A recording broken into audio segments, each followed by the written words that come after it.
একটা ছাত্র ক্লাসের 12টা বিষয়ে ফেল করা কিন্তু খুব কঠিন। বিশ্বাস করেন ফাঁকে তালে একটা সাবজেক্টে মানুষ কিন্তু পাস করেই ফেলে, সে যত খারাপই হোক। উনি ব্ল্যাঙ্ক চেক চাইছেন, আমরা ওনাকে ব্ল্যাঙ্ক চেক দেব না। ওনার এই বক্তব্য শুনেই আমার হাসি এসছে। আপনি আমাকে নিজে বলেন একটা বিষয়ের সংস্কার, একটা সিঙ্গেল সংস্কার। শেখ হাসিনার একটা শব্দ ব্যবহারই করি, ছিনিমিনি খেলে তারা চলে যাবেন। মানে ছিনিমিনি বললে তার কথা মনে পড়ে আর কি হঠাৎ করে। অনেকে বলে যে উনি ওনার মান সম্মান নিয়ে খুব চিন্তিত। আমার আজকে ওনার যে ব্যবসার খাতগুলো আমি দেখলাম, যেগুলো 9 মাসে উনি সাকসেসফুলি করেছেন, মানে একটা জায়গায় উনি সাকসেসফুলি করেছেন। মোটা দাগে তারা দায়িত্ব নিয়ে আসলে এসেছেন। একটা হচ্ছে সংস্কার, দ্বিতীয় বলছিলেন বিচার, আর একটি বলছেন যে নির্বাচন।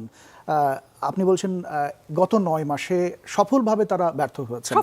তো এই তিনটি জায়গায় মানে আপনার কাছে কি মনে হয় তারা কতখানি সফল হয়েছেন, কতখানি ব্যর্থ হয়েছেন? আমি আপনার প্রশ্নের উত্তর কি দিব?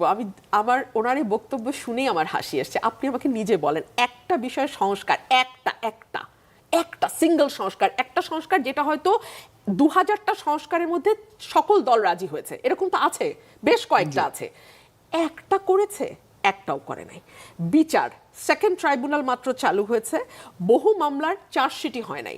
ট্রাইব্যুনাল থেকে আমি লক্ষ্য করলাম দাবি করা হচ্ছে কিছু মামলার চার্জশিট দেওয়া হয়েছে, বাট মোস্টলি চার্জশিট এখনো দেওয়াই হয় নাই। আর বাকি রইল ইলেকশনের রোড ম্যাপ বলতে বলতে বলতে আজকে 9 মাস পার হয়ে গেল, সরকার রোডম্যাপ দিতে পারলো না। ওই যে আমি বলেছি ভেরি সাকসেসফুলি আনসাকসেসফুল। এরকম একটা ছাত্র ক্লাসের 12টা বিষয়ে ফেল করা কিন্তু খুব কঠিন। বিশ্বাস করেন ফাঁকে তালে একটা সাবজেক্টে মানুষ কিন্তু পাস করেই ফেলে, সে যত খারাপই হোক। পক্ষ থেকে তো বলা হচ্ছে যে ডিসেম্বর থেকে হয়তো জুনের ভেতরে নির্বাচন, তার একদিন আগে, এই কথাটিও আজকে যদিও বলেছেন পরিবেশ উপদেষ্টা যে একদিন আগেও হবে না, একদিন পরেও হবে না। তো পরিবেশ উপদেষ্টা উনি যদি ওনার পরিবেশ নিয়ে কাজ করেন তাহলে ভালো হয়। উনি যদি এখন সকল দিকে কথা বলে তাহলে মুশকিল হয়, কারণ প্রধান উপদেষ্টা যা বলেছেন ওটারই রিপিটেশন উনি করেছেন। এখন এর মাঝখানে তো 6 মাস, তাই না? ওনারা যদি সাকসেসফুল হতেন, 12টা সাবজেক্টে সাকসেসফুল হওয়ার দরকার নেই, 2টা সাবজেক্টেও সাকসেসফুল হতেন, রাজনৈতিক দলগুলো কিন্তু এতটা মরিয়া হতো না। ওনারা প্রত্যেকটা সেক্টর, আপনি খালি চিন্তা করে দেখেন কোন সেক্টরটা স্যাটিসফাইড, প্রতিটা সেক্টর ডিসস্যাটিসফাইড। কিছু গ্রুপ অফ পিপল যারা দেশে এবং দেশের বাইরে ইউনূসকে নিজেদের হীন স্বার্থে পেট্রন করে যাচ্ছে, তাদের বাইরে এবং যারা দেশের বাইরে থাকবো তাদের কিছু যায় আসে না। বাংলাদেশে যদি আজকে একটা ম্যাসাকার হয়ে যায়, বাংলাদেশের মানুষ যদি মানে ডুবেও মরে যায়, এই লোকগুলোর কিন্তু কিছু যাবে আসবে না। তারা দূর থেকে বাংলাদেশকে অস্থিতিশীল করছে এবং ইউনূসের পেছনে থাকার ভান করছে।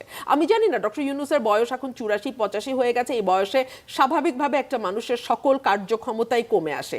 আমি আজকে একটা নিউজ দেখছিলাম, উনি গ্রামীণ ইউনিভার্সিটি, গ্রামীণ পে, ডিজিটাল পে, রাইট, মানে উনি he is a businessman for God sake. আমরা তো ভাবতে পারি না এগুলা, এখন তো এগুলো বেরোচ্ছে। Man power Nobel laureate is doing the business of a man power.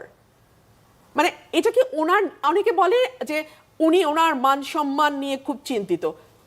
আমার আজকে ওনার যে ব্যবসার খাতগুলো আমি দেখলাম, যেগুলো 9 মাসে উনি সাকসেসফুলি করেছেন, মানে একটা জায়গায় উনি সাকসেসফুলি করেছেন, সেগুলো দেখে ওনার সম্মান নিয়ে আমি খুব বেশি আর চিন্তিত হলাম না। কারণ আমি জানি উনি ওনার সম্মান নিয়ে মোটেই চিন্তিত নন, সো আমি কেন ওনার সম্মান নিয়ে আর চিন্তিত হব? অনেক ধন্যবাদ। আপনার কাছে আবার আসবো ডক্টর জাহিদুর রহমান।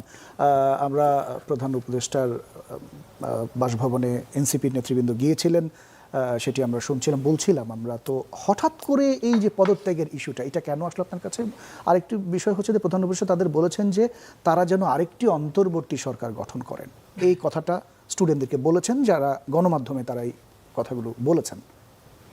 মানে দুটো কারণ আছে, ধন্যবাদ আপনাকে। মানে দুটোর একটা হচ্ছে যেটা অলরেডি বলা হলো যে তিনি কোনো রকমে আর পেরে উঠছেন না, উনি এখন চলে যেতে চান, পরিস্থিতি খুব খারাপ হয়ে গেছে, এটা একটা। আরেকটা হচ্ছে এটাও বলা হলো যে একটা নাটক, আমরা এইভাবে যদি বলি যে উনি কি এরকম করতে চাইলেন যে উনি এরকম একটা পরিস্থিতি তৈরি করবেন সো দ্যাট সব রাজনৈতিক দলগুলো তারা যে সমালোচনা করছিল সেগুলো বাদ দিয়ে তাকে ব্ল্যাঙ্ক চেক দিয়ে দেবে। আই এম সরি, সব রাজনৈতিক দলও যদি তাকে ব্ল্যাঙ্ক চেক দিয়ে দেয়, আমি লাস্ট মানুষ হব যাকে ব্ল্যাঙ্ক চেক দেব না।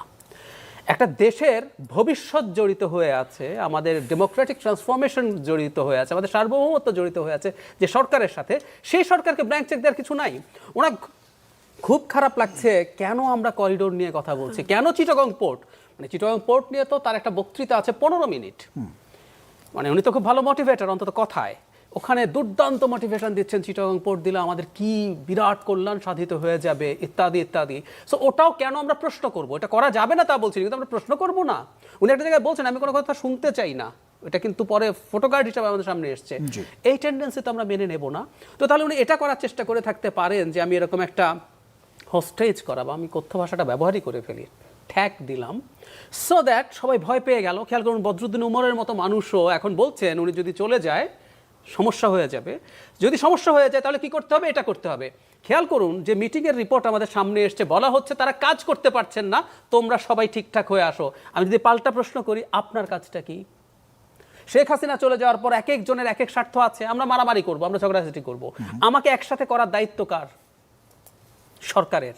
ওনাকে আমরা ওরকম ফাদার ফিগার বলেই মেনেছি এবং এনেছি। উনি ডাকবেন, উনি কথা বলবেন, তা না করে উনি ডিভাইসিভ পলিটিক্স করছেন। আবার বিএনপির সাথে বসবো না, জামাতের সাথে বসবো না।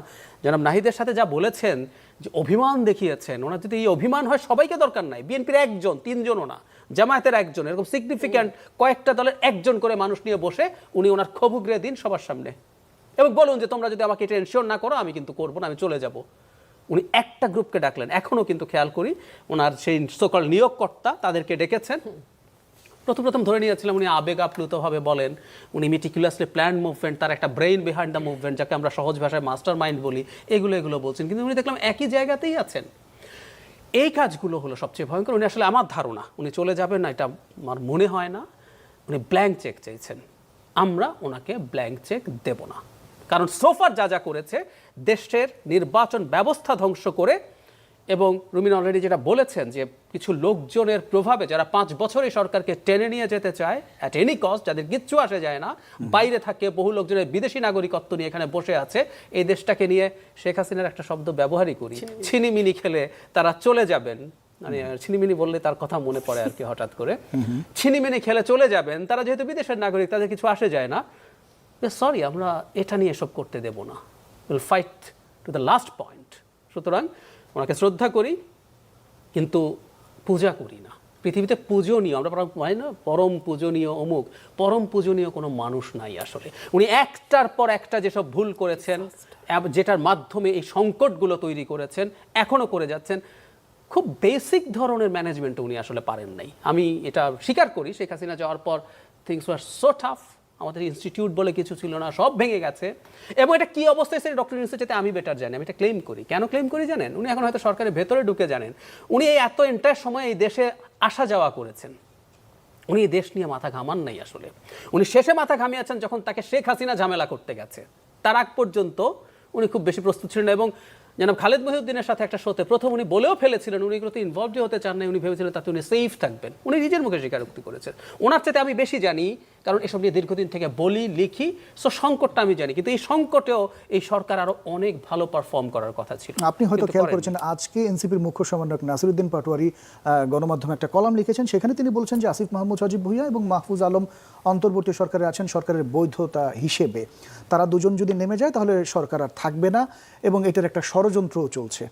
একটু যদি আপনি কেন সরকারের বৈধতা ওনারা থাকলে আমি আসলে ঠিক জানি না। নাসিরউদ্দিনের সাথে শো করেছি, থাকলে সামনে জিজ্ঞেস করতে পারতাম। মানে মোদ্দা ব্যাপারটা হচ্ছে আপনি আসলে কতগুলো থ্রেট তৈরি করছেন। এই যে এটা আরেকটা থ্রেট, নাহিদ ইসলাম বলছেন 1-11 আসছে, মানে আপনি সেই পুরনো কৌশল, শেখ হাসিনা জঙ্গি আইলোরে বলতো না, ঠিক একই রকম। আচ্ছা আমি একটু পাল্টা প্রশ্ন করি, 1-11 আসলে বিএনপির কি লাভ আছে? একটু খেয়াল করেন তো।